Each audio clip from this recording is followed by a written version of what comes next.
आयुष्यात जिथे पर्याय म्हणून कुणी नसतं तिथे उत्तर म्हणून स्वतःच उभं राहायचं असतं, बरोबर का नाही? श्री स्वामी समर्थ सर्वांना. बरोबर असेल तर नक्की श्री स्वामी समर्थ लिहा. चॅनलला नवीन असाल, फेसबुक पेजला नवीन असाल तर नक्की फॉलो करा. चला, आज मी 3 किलो आंब्याचं लोणचं घालणार आहे. गावरानी आंबे आहेत आणि 3 किलो आंबे घेतलेले आहेत आणि छान छोट्या छोट्या फोडी करून घेतलेल्या आहेत. फोडी केल्याबरोबर 1 ते 1.5 तास मीठ टाकून पाण्यामध्ये ठेवल्या आणि त्यानंतर स्वच्छ धुवून घेतल्या आणि स्वच्छ धुवून घेऊन एका कापडावर वाळू घातल्या. घरामध्येच पंख्याच्या हवेला ठेवल्या, जेणेकरून सगळं पाणी त्यातलं निथळलं पाहिजे. आणि त्यामध्ये थोडेसे बिया वगैरे असतात ना, कोळी, ते सुद्धा काढून टाकायच्या बरं का.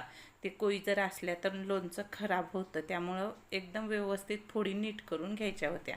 आता ज्यांनी मला फोडून दिल्यानं त्यांनी सगळ्या कोळीच्या फोडी काढून टाकलेल्या होत्या, एकदम स्वच्छ फोडी करून दिलेल्या होत्या. आता संध्याकाळी त्या फोडीमधलं सगळं पाणी सुकलेलं आहे, ते एका टोपल्यामध्ये घेतल्या. तुम्ही स्टीलचं पातेलं असेल तर त्यातसुद्धा घेऊ शकता. तर माझ्याकडं स्टीलचं नाही म्हणून मी प्लास्टिकचं पातेलं घेतलेलं आहे. त्यामध्ये फोडी घेतल्या आणि अर्धा किलोला थोडंसं कमी मीठ घालायचं आहे. 3 किलोला एकदम परफेक्ट माप आहे बघा. लोणचं अजिबात 2 वर्ष खराब होत नाही. मीठ आणि हळद जर बरोबर टाकली ना, त्यामध्ये लोणच्याला काहीच होत नाही. अर्धा किलोला थोडंसं कमी मीठ घ्यायचं आहे आणि 3 चमचे जवळपास हळद घातलेली आहे, घरची हळद आहे. आणि 1 लोणच्याचा पुडा घातलेला आहे, म्हणजे विकतचा रामबंधूचा लोणचे मसाला भेटतो ना, ते घातलेला आहे. आता यामध्ये मसाला वगैरे काहीच टाकणार नाही, फक्त तेवढंच घातलेलं आहे आणि 2 चमचे साखर टाकायची आहे.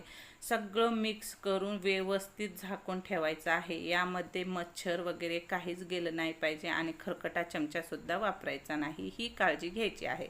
आता मोहरीची डाळ जी आहे ना, मी थोडीशी मिक्सरला काढून टाकलेली आहे. 1 पाव किलोचं पाकीट टाकलेलं आहे. मला त्यात थोडंसं कमी वाटत होतं म्हणून मी पुन्हा पाव किलोतला अर्ध पाकीट घेतलेलं आहे आणि ते मिक्सरला काढून टाकलेलं आहे. थोडंसं बारीक होतं आणि ती विकतची डाळ आहे ना, थोडीशी जाड असते म्हणून थोडं मिक्सरला काढून टाकायचं आहे. खूप सिंपल पद्धत आहे बघा हे लोणचं घालायची. त्यानंतर मी छान असं मिक्स केलं आणि एका साडीने बांधून पातेलं तसंच ठेवलं. एक रोज त्याला थोडंसं हलवून घ्यायचं आहे. तुम्ही हळद आणि मीठच लावून ठेवलं ना, त्याला खूप पाणी सुटतं आणि लोणचं खराब व्हायची शक्यता असते, म्हणून हे सगळा मसाला घालून मी ठेवलेला आहे. बघा किती छान सुक्या छान फोडी झालेल्या आहेत.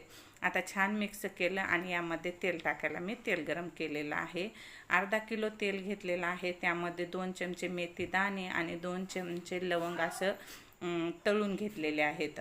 आणि थंड केलं तेल, त्यामध्ये आपल्याला चवीप्रमाणे मिरची पावडर टाकलेली आहे, म्हणजे लाल तिखट. आणि त्यानंतर ह्या फोडीमध्ये मिक्स केलं आणि पाहू शकता एकदम परफेक्ट लोणचं तयार झालेलं आहे. आता यामध्ये वाटी भरून लसूण जे असतं ना, छान निसून घेऊन यामध्ये टाकून द्यायचा आणि 2-3 दिवस छान भरणीत भरून ठेवायचं.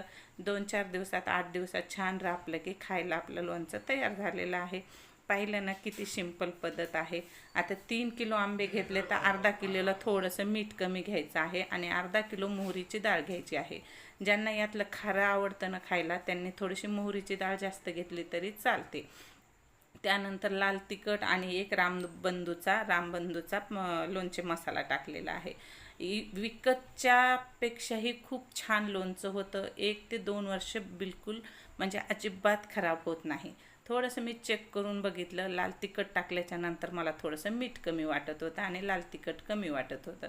मग 1 चमचा भरून मीठ टाकलं आणि 1 चमचा लाल तिखट घातलं आणि परफेक्ट लोणचं तयार झालेलं आहे. आता भरणी विकत आणली की या भरणीमध्ये भरून ठेवायचं आहे. तोपर्यंत मी असं पातेल्यातच झाकून ठेवणार आहे. बघा, लोणचं करण्याची सोपी पद्धत आहे. नक्की एकदा अशा पद्धतीने करून बघा आणि हे जूनमध्येच केल्या जातं. चला, भेटू पुन्हा अशा छानशा रेसिपीसोबत. व्हिडिओ आवडल्यास लाईक, शेअर, सबस्क्राईब करा आणि श्री स्वामी समर्थ लिहायला विसरू नका.